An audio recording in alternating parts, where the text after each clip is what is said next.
Welcome back to News Talk here on News Channel 8. I'm Bruce DePoit. Northern Virginia Congressman Don Beyer is here, and it is great to have you aboard. Thank you, Bruce. You and the region's congressional leaders met recently, you were telling us, with Kawasaki, maker of the 7000 series rail cars that Metro ordered some time ago, and has been able to get a few, but not there have been big delays. What did you find out about the source of the delays? How soon until the cars start arriving in the numbers that they were ordered?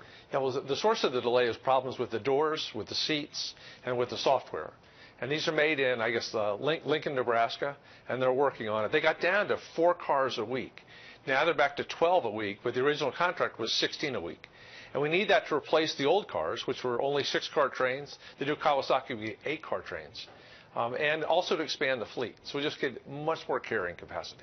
With the Silver Line opening and with Metro eager to phase out the oldest and least safe of the rail cars that are on the tracks now, there's an appetite at WMATA for these new cars. Yeah, and there's a huge appetite for the commuters.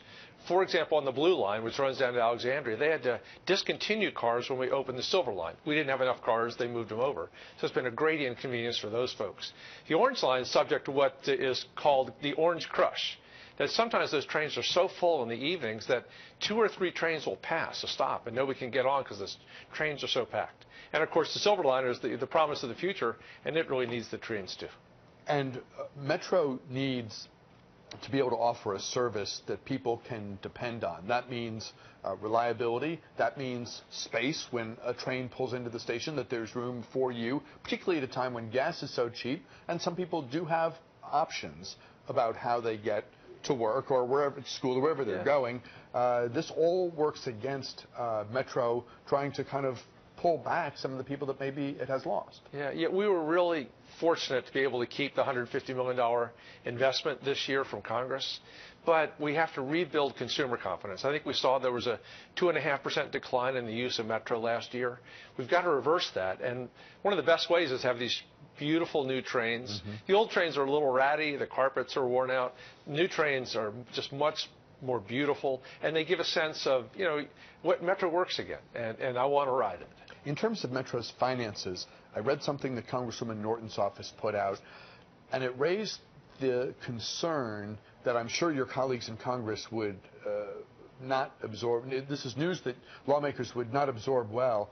If Metro's financing is built in such a way that the money they're getting is to sort of pay debt service on some of the loans they've made to keep the cash flow where it needs to be, as opposed to buying new cars and improving reliability and upgrading safety and all the rest of it, lawmakers are going to be like, what in the heck did we just buy?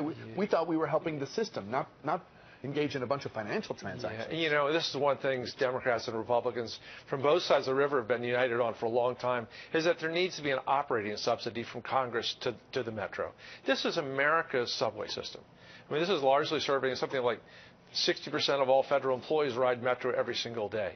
So the $150 million really needs to go to infrastructure, new trains, someday a new tunnel across the Potomac River up near Roslyn, and not be used for debt service or operating. And we also know we can't push the fares too high or people will stop riding.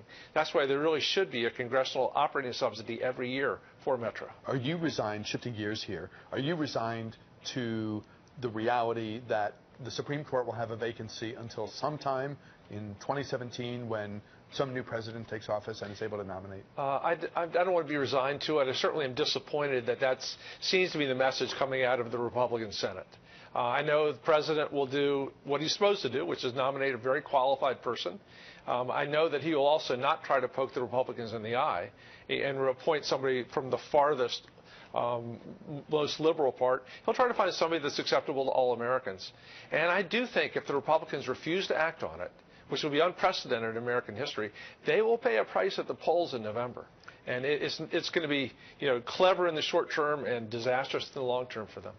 If you flip the script a bit, and let's say you had President Ted Cruz or Donald Trump or Ben Carson, whomever, in the last year of his term, and a Democratic Senate that had the opportunity to block the sort of person that president would view as appropriate and good on the court, you would be cheering the Senate Democrats and saying, hold the line, hold the line, we're going to have a new president soon, right? I mean, that's kind of the reality of the setup. I don't think that, I certainly wouldn't be. I want the process to work. I want government to work the way it's supposed to.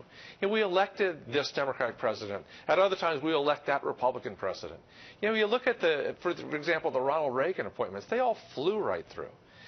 The longest time in American history between a presidential... Robert Bork notwithstanding. Yeah, although he was never nominated, right? So, yeah. The longest time between a presidential nomination and a vote was 125 days. And there would be something like 370-plus days between Justice Scalia's death and the end of the Obama administration. Too long.